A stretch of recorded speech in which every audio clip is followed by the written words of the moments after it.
जय हिंद दोस्तों, स्वागत है आपका जीएस एरा में। मेरा नाम है अंशुमान और आज हम बात करने वाले हैं हिंदी के बहुत ही महत्वपूर्ण टॉपिक के बारे में, जो कि समास है। लास्ट की क्लास में हमने वाक्यांश के लिए एक शब्द भी देखे थे और संधि विच्छेद को भी देखा था। आज हम अपनी हिंदी की सीरीज़ में नेक्स्ट टॉपिक या नेक्स्ट चैप्टर समास के बारे में देखेंगे, जो कि इनसे जो भी क्वेश्चन हैं वो प्रीवियस ईयर में आए हुए क्वेश्चन हैं, जो कि बहुत ज़्यादा इंपॉर्टेंट है क्योंकि ये क्वेश्चन रिपीट भी होते रहते हैं। साथ में इसके हम बैकग्राउंड को देखेंगे, तो अगर कोई भी आने वाला एग्ज़ाम होगा तो उसके लिए हम प्रिपेयर होंगे। तो इस सीरीज़ में हम स्टार्ट करेंगे समास के कुछ इंपॉर्टेंट क्वेश्चन को। तो पहला क्वेश्चन है आपका, समास के पदों को अलग करने को क्या कहा जाता है। तो जब हम समास के पदों को अलग करते हैं तो इसको हम क्या कहते हैं। तो इसके जो आपके ऑप्शन दिए गए हैं, विच्छेद, बदलाव, विग्रह और विभक्ति। तो इसका जो राइट आंसर हो जाएगा वो आपका विग्रह हो जाएगा, यानी कि ऑप्शन नंबर सी इसका राइट आंसर हो जाएगा। नेक्स्ट क्वेश्चन देख, निम्नलिखित में से कौन सा शब्द बहुव्रीहि समास का उदाहरण है।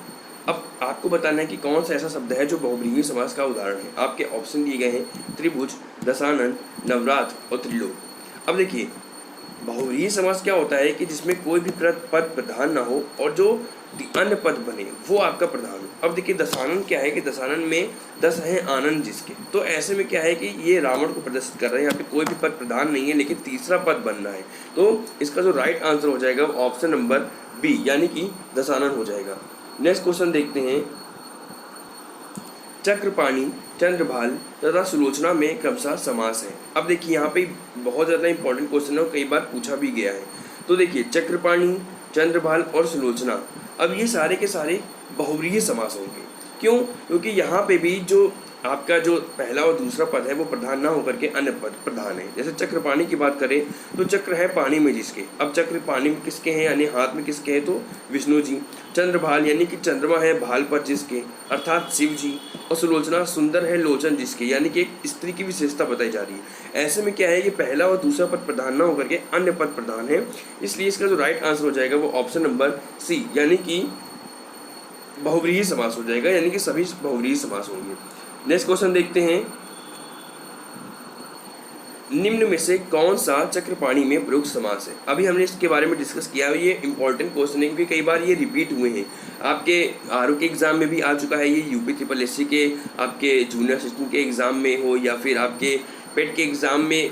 पेट का एग्ज़ाम तो अभी कंडक्ट करवाया गया है, लेकिन जूनियर असिस्टेंट का एग्ज़ाम हो गया, आपका लेखपाल का एग्ज़ाम हो गया, आपका कनिष्ठ सहायक का एग्ज़ाम हो गया, तो इनमें ही क्वेश्चन पूछे गए हैं कई बार। तो चक्रपाणि में प्रयुक्त समास है, तो चक्रपाणि वही पहला और दूसरा पद प्रधान नहीं है, अर्थात ये भी बहुव्रीहि समास का उदाहरण हो जाएगा।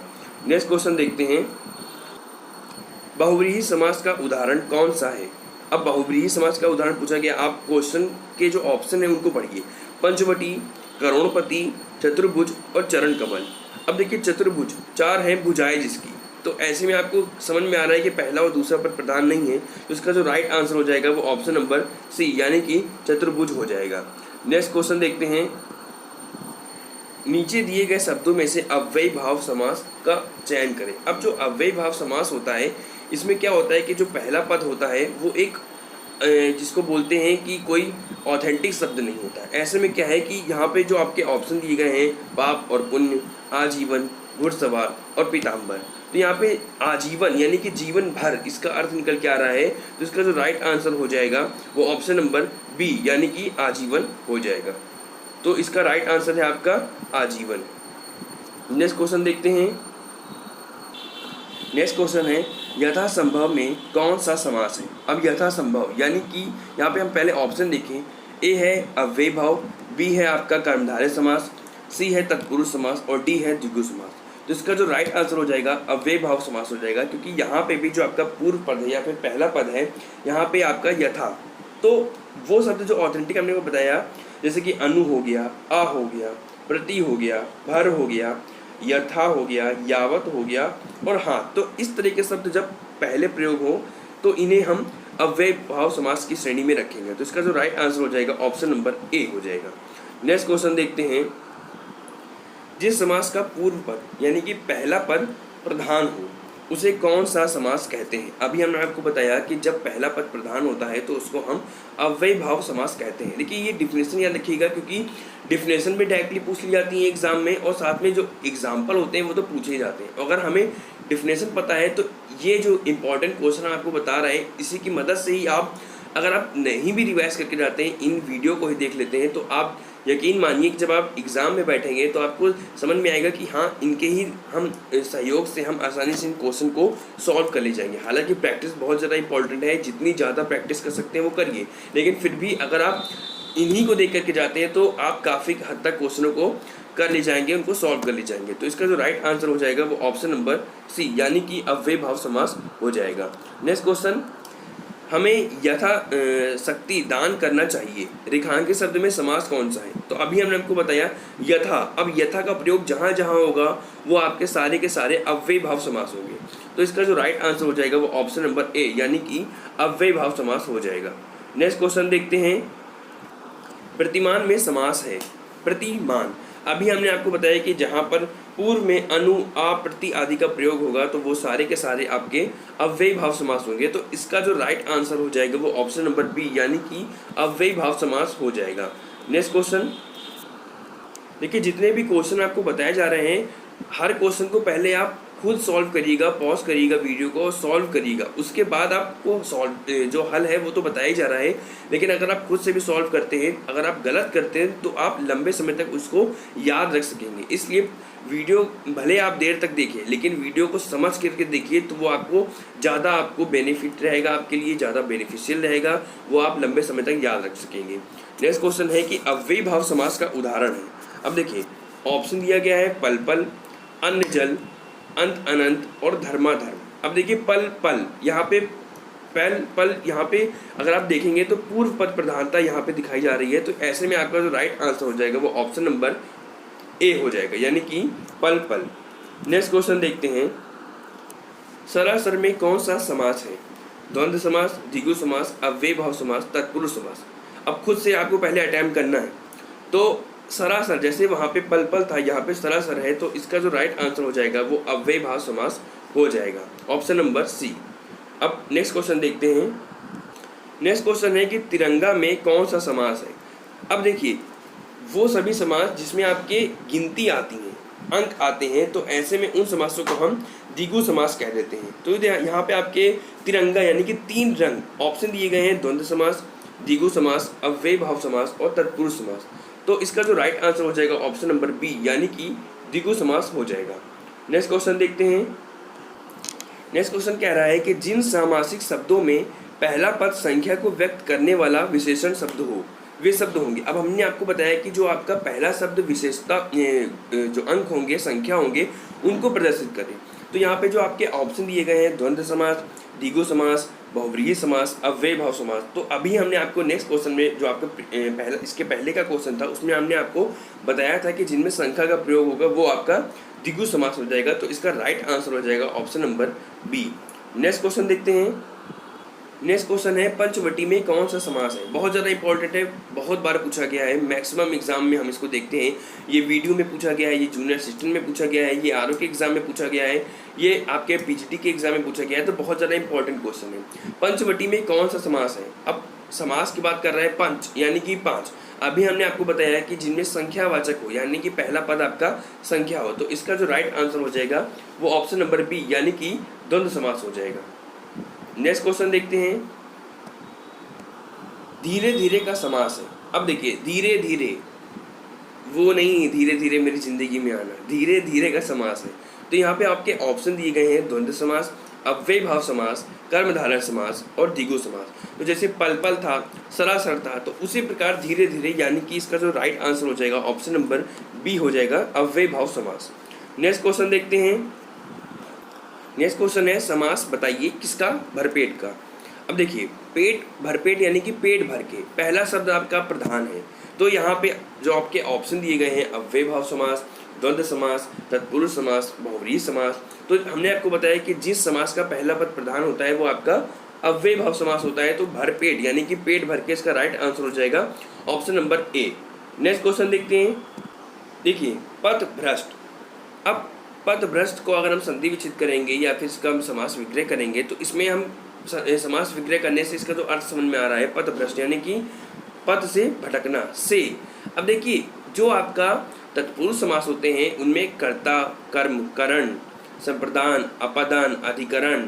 तो यहाँ पे अगर हम बात करेंगे, आप जब हिंदी की इन टॉपिक्स को पढ़ेंगे, कर्ता ने, कर्म को, करण से, संप्रदान के लिए, अपादान से अलग होने पर, संबंध का की करण, अधिकरण में पर, तो यहाँ पे तत्पुरुष समास का निकल के आ रहा है कर्ता ने कर्म को करण से यानी कि पथ से भ्रष्ट यानी कि करण। तो इसका जो राइट आंसर हो जाएगा आपका ऑप्शन नंबर सी हो जाएगा। इसको ध्यान से समझिएगा। तो तत्पुरुष समास होते हैं बहुत ज़्यादा इंपॉर्टेंट होते हैं। तत्पुरुष समास से मैक्सिमम आपके क्वेश्चन बनते हैं। तो तत्पुरुष समास को याद रखिएगा। ये कौन कौन से होते हैं? कर्म तत्पुरुष आपका होता है पहला, फिर होता है करण तत्पुरुष।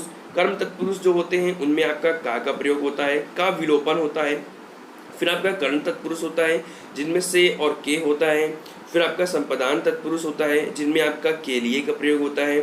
फिर अपादान का प्रयोग होता है, अपादान से। अब यहाँ पे जो से होता है अपादान में वो अलग होने के संबंध में दर्शाता है। जैसे धनहीन, धन से हीन, धन से अलग होना, धन से विमुक्त होना। तो ये आपका अपादान संप्रदान तत्पुरुष समास हो जाएगा। लेकिन जो करण होता है वो से आपका एक भाव प्रकट करता है। जैसे करुणापूर्ण यानी कि करुणा से पूर्ण, पथ भ्रष्ट यानी कि पथ से भ्रष्ट। ठीक, तो ये आपका तत्पुरुष समास हो गया। आगे आपका होता है संबंध। संबंध में होता है आपका का हो गया, की हो गया, के हो गया। जैसे राजाज्ञा, तो राजा की आज्ञा, ये आपका संबंध हो गया, एक संबंध तत्पुरुष हो गया। फिर अधिकरण तत्पुरुष। अधिकरण तत्पुरुष में आपके में और पर का प्रयोग होता है। जैसे पुरुषोत्तम, तो पुरुषों में उत्तम। तो ये सारे आपके तत्पुरुष समास होते हैं जो कि आपके लगभग 5 प्रकार के होते हैं। तो इनको याद रखिएगा, इनसे बहुत क्वेश्चन बनते हैं, हर बार क्वेश्चन बनते हैं। नेक्स्ट क्वेश्चन को देखते हैं। अष्टाध्यायी। अष्टाध्यायी आप अर्थ से ही समझ रहे होंगे कि पहला पद कैसा है, संख्यात्मक है। तो इसका जो राइट आंसर हो जाएगा ऑप्शन नंबर बी हो जाएगा, यानी कि द्विगु समास हो जाएगा। ये भी बहुत इंपॉर्टेंट क्वेश्चन है, कई बार एग्जामों में ये भी पूछा गया है। नेक्स्ट क्वेश्चन देखते हैं। नेक्स्ट क्वेश्चन है योगदान में कौन सा समास है। अब देखिए इसका जब आप अर्थ निकालेंगे तो योग का दान, हमने आपको बताया ना, का जब प्रयोग होगा तो वो आपके तत्पुरुष समास के अंतर्गत आएगा। तो इसका जो राइट आंसर हो जाएगा कर्म तत्पुरुष, अर्थात ऑप्शन नंबर बी। तो इसका राइट आंसर हो जाएगा। नेक्स्ट क्वेश्चन देखते हैं।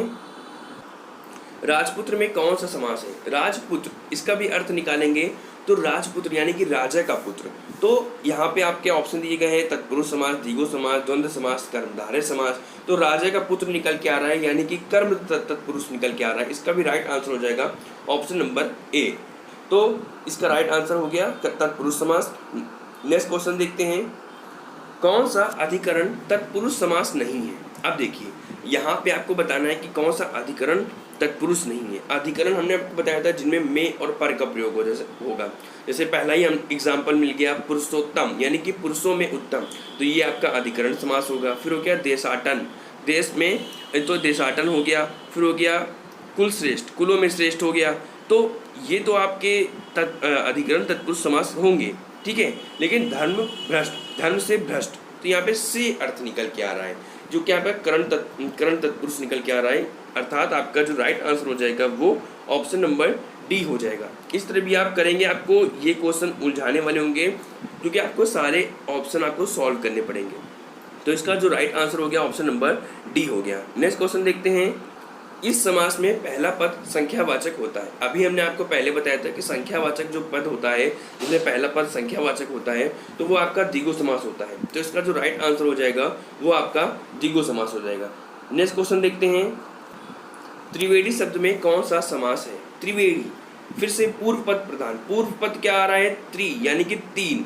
तो इसका जो राइट आंसर हो जाएगा वो ऑप्शन नंबर सी हो जाएगा, यानी कि द्विगु समास। नेक्स्ट क्वेश्चन देखते हैं।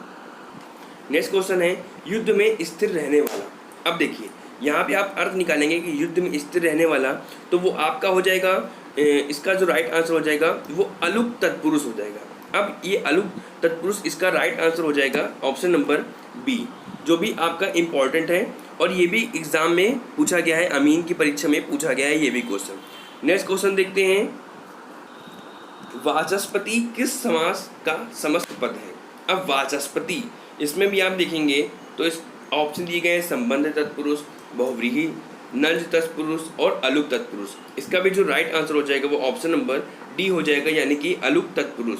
अब देखिए अलुक तत्पुरुष होता क्या है कि जब तत्पुरुष समास में आपका जो पूर्व पद होता है उसकी विभक्ति का लोप ना हो, ठीक है। तो जब पूर्व पद जो होता है आपका प्रथम पद होता है उसकी विभक्ति का लोप ना हो तो उसे ही हम अलुक तत्पुरुष कहते हैं। तो इसका जो राइट आंसर हो जाएगा वो ऑप्शन नंबर डी हो जाएगा। नेक्स्ट क्वेश्चन देखते हैं, बैलगाड़ी में समास है। अब इसका अब समास विग्रह करेंगे तो यहाँ पे अर्थ निकल के आ रहा है बैलगाड़ी अर्थात बैल की गाड़ी। तो इसका जो राइट आंसर हो जाएगा वो ऑप्शन नंबर डी हो जाएगा, यानी कि तत्पुरुष समास इसका राइट आंसर हो जाएगा। नेक्स्ट क्वेश्चन देखते हैं, यहाँ पे आपका देशभक्ति में कौन सा समास है। अब देखिए इसका भी आप समास विग्रह करेंगे। हर क्वेश्चन को पहले आप समास विग्रह कर लेंगे तो अर्थ अपने आप समझ में आ जाएगा, और अर्थ समझ में आ जाएगा तो आपको डिफिनेशन के अकॉर्डिंग उसको सॉल्व करने में बड़ी आसानी होगी। अब देशभक्ति यहाँ पे पूछा गया है तो अव्यय भाव समास होगा नहीं, बहुव्रीहि समास होगा नहीं, देशभक्ति अर्थात देश के लिए भक्ति। तो जब के लिए का प्रयोग हो जाएगा तो यानी कि इसका जो राइट आंसर हो जाएगा वो ऑप्शन नंबर बी, यानी कि तत्पुरुष समास हो जाएगा। तो देखिए एक एक अर्थ निकालते जाएंगे तो अपने आप समझ में आता जाएगा कि ये कौन सा समास है। नेक्स्ट क्वेश्चन देखते हैं। नेक्स्ट क्वेश्चन कह रहा है कि गंगा तट पर कुछ लोग भजन कर रहे थे। अब इस गंगा तट का आपका समास बताना है कि कौन सा समास है। गंगा तट अर्थात गंगा का तट। तो जब गंगा का तट आ जाएगा तो यहाँ पे कर्म तत्पुरुष, यानी कि इसका जो राइट आंसर हो जाएगा वो ऑप्शन नंबर बी हो जाएगा। देखिए एक एक अर्थ निकालते जाइए और आराम से सॉल्व करते जाइए। इसी तरह एग्जाम में करिएगा और जॉब पाइएगा तो हमारा चैनल सब्सक्राइब भी कर दीजिएगा, ठीक है। नेक्स्ट क्वेश्चन देखते हैं। नेक्स्ट क्वेश्चन है, मुंबई में गगनचुंबी इमारतें बहुत हैं। अब गगनचुंबी यानी कि गगन को चूमने वाला। तो यहाँ पे फिर से आप देख रहे हैं कि आपका जो ऑप्शन दिए गए हैं तत्पुरुष समास, कर्मधारय समास, द्विगु समास, अव्यय भाव समास, लेकिन अर्थ के हिसाब से इसका जो राइट आंसर हो जाएगा वो ऑप्शन नंबर ए हो जाएगा, यानी कि तत्पुरुष समास इसका राइट आंसर होगा। नेक्स्ट क्वेश्चन देखते हैं। अब देखिए इस क्वेश्चन को ध्यान से पढ़िएगा। शास्त्र प्रवीण महाविद्यालय में पीताम्बर धारण करने आते हैं। इस वाक्य में तत्पुरुष समास कौन से शब्द में है। अब ये जो आपका स्टेटमेंट दिया गया है इसमें आपको बताना है कि कौन सा ऐसा आपका वाक्य, इस वाक्य में कौन सा ऐसा शब्द है जिसमें तत्पुरुष समास है। अब देखिए यहाँ पे ऑप्शन दिए गए हैं शास्त्र प्रवीण, महाविद्यालय, पीताम्बर धारण करके। अब इनको आप अलग अलग समास विग्रह करेंगे तो शास्त्र प्रवीण यानी कि शास्त्र में प्रवीण। अब में से आपको कुछ समझ में आ रहा है कि क्या हो सकता है। फिर आपका महाविद्यालय महान है जो विद्यालय, फिर पीला है अंबर जिसका अर्थात पीताम्बर। तो ऐसे में शास्त्र प्रवीण की बात करें तो ये एक अधिकरण तत्पुरुष है, यानी कि जो इसका राइट आंसर हो जाएगा वो ऑप्शन नंबर ए हो जाएगा, शास्त्र प्रवीण, यानी कि इसमें तत्पुरुष समास है। नेक्स्ट क्वेश्चन देखते हैं। नेक्स्ट क्वेश्चन है, निम्न में से कौन सा कर्मधारय समास है। अब आपके ऑप्शन दिए गए हैं नील गगन, त्रिफला, पतझड़, गांव, शहर। तो देखिए नील गगन यानी कि नीला है अंबर, जो अर्थात बात करता है आपका ऑप्शन नंबर ए।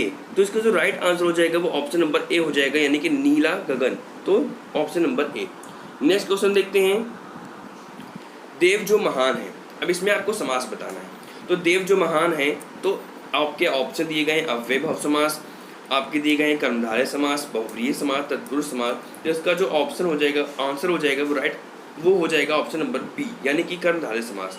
तो देखिए कर्मधारय समास जो होता है इसमें उत्तर पद प्रधान होता है, यानी कि जो बाद का पद, तो पूर्व पद उत्तर पद में विशेषण एवं विशेष से संबंध दर्शाता है। तो यानी कि वो पद जिसमें उत्तर पद प्रधान होता है। तो देव जो महान है अर्थात कर्मधारय समास। इसके कुछ प्रमुख एग्जाम्पल है, जैसे नीलकंठ हो गया, नीला है कंठ जो, फिर हो गया लीला मणि यानी कि लाल है जो मणि, फिर है महापुरुष एक एग्जाम्पल होता है जो भी बहुत बार पूछा गया, महान है जो पुरुष। एक महादेव पूछ रहता है कि महान है जो देव। तो ये कुछ कर्मधारय समास के कुछ प्रमुख एग्जाम्पल थे, इनको आप याद रखिएगा, जो भी कई बार एग्जाम में पूछे गए हैं। नेक्स्ट क्वेश्चन देखते हैं। देशांतर में कौन सा समास है। देशांतर देखिए द्विगु समास, द्वंद्व समास, कर्मधारय समास, बहुव्रीहि समास। यहाँ पे भी जो आपका उत्तर पद प्रधान है अर्थात इसका जो राइट आंसर हो जाएगा वो ऑप्शन नंबर सी हो जाएगा, कर्मधारय समास। नेक्स्ट क्वेश्चन देखते हैं। परमेश्वर में कौन सा समास है। अब इसका आप समास विग्रह करेंगे तो परम है ईश्वर जो। तो यहाँ पे भी उसी प्रकार अर्थ निकल रहा है जैसे नीलकंठ का, लाल मणि का था। तो इसका जो राइट आंसर हो जाएगा वो ऑप्शन नंबर बी हो जाएगा, यानी कि कर्मधारय समास। देखिए भले वीडियो आपकी थोड़ी लंबी हो जाए लेकिन ये बहुत ज़्यादा इंपॉर्टेंट है। सारे के सारे क्वेश्चन इसको आप अंत तक देखिएगा, और जो भी हम आपको बैकग्राउंड में आपको थोड़ी इन्फॉर्मेशन देते जा रहे हैं उनको ध्यान से समझिएगा। इस वीडियो को ही अगर आप पूरा देख लेते हैं और जो इंपॉर्टेंट आपको इन्फॉर्मेशन दे रहे हैं उसको नोट कर लेते हैं, तो आप काफ़ी हद तक समास के क्वेश्चन को सॉल्व कर ले जाएंगे। इसको ध्यान से समझिएगा, वो चाहे तत्पुरुष समास की बात हमने की हो, या फिर आपसे कर्मधारय समास की बात की हो, या फिर द्विगु समास की बात की हो, या फिर अव्ययी भाव समास की बात की हो। ये सारे के सारे क्वेश्चन कई बार पूछे भी गए हैं, और इनकी जो हमने आपको डिफिनेशन बताई है, इनको ध्यान से समझते रहिएगा। आप यकीन मानिए सारे के सारे क्वेश्चनों को आसानी से सॉल्व कर ले जाएंगे। ठीक है, नेक्स्ट क्वेश्चन देखते हैं।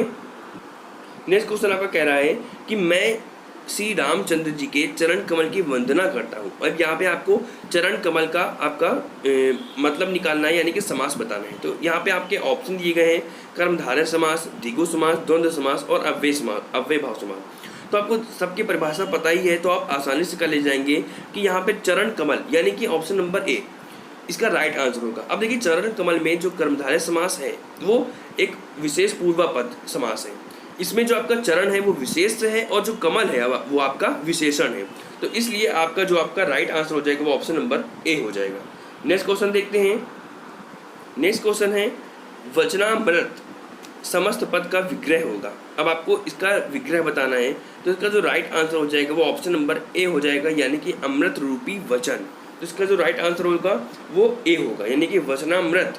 और अगर आप संधि विच्छेद भी करेंगे या फिर समास निकालेंगे तो वचन अमृत, तो साफ साफ समझ में आता है कि अमृत रूपी वचन इसका राइट आंसर होगा। नेक्स्ट क्वेश्चन देखते हैं। कृताकृत का समास होगा। अब कृताकृत, देखिए इसका ऑप्शन देखेंगे तो तत्पुरुष समास, अव्यय भाव समास, कर्मधारय समास, द्विगु समास। तो इसका जो राइट आंसर हो जाएगा वो ऑप्शन नंबर सी हो जाएगा, यानी कि किया बेकिया अर्थात अधूरा छोड़ दिया गया। कृताकृत इसका मतलब होता है अधूरा छोड़ दिया गया। तो इसका जो राइट आंसर होगा वो ऑप्शन नंबर सी होगा। नेक्स्ट क्वेश्चन देखते हैं। नीलांबर शब्द में कौन सा समास है? ये बहुत ही ज़्यादा इंपॉर्टेंट क्वेश्चन है भैया। ये क्वेश्चन ना जाने कितनी बार पूछा गया है। तो देखिए, नीलांबर अर्थात नीला है अंबर जिसका, तो इसका जो राइट आंसर हो जाएगा वो ऑप्शन नंबर डी हो जाएगा। ये बहुत ज़्यादा इंपॉर्टेंट है, जो कि नीलांबर कहा जाता है बलराम जी को, और ये क्वेश्चन कई बार पूछा गया है। और ये क्वेश्चन आप मान के चलिए कि आने वाले कोई भी एग्जाम हो उसमें बन भी सकता है। तो ये कुछ इंपॉर्टेंट क्वेश्चन थे जो कि हमने समास से देखे, लगभग 30-35 क्वेश्चन 40 क्वेश्चन के करीब थे। और अगर आप इन क्वेश्चनों को ध्यान से पढ़ेंगे, ध्यान से सुनेंगे, तो आने वाले किसी भी एग्ज़ाम में आप आसानी से उनको सॉल्व भी कर ले जाएंगे। तो इनको आप ध्यान से पढ़िएगा, समझिएगा, वीडियो अंत तक देखिएगा। और अगर चैनल को सब्सक्राइब नहीं किया है तो सब्सक्राइब करिएगा, शेयर करिएगा, ताकि एक मोटिवेशन मिलता रहे कि बेस्ट से बेस्ट हम भी आपको जो आपका कंटेंट है वो प्रोवाइड करा सकें। नेक्स्ट क्वेश्चन में मिलेंगे, जहाँ पे हम आगे यानी कि उपसर्ग और प्रत्यय के बारे में बात करेंगे हिंदी के नए वीडियो के साथ। नेक्स्ट वीडियो में मिलते हैं। जय हिंद।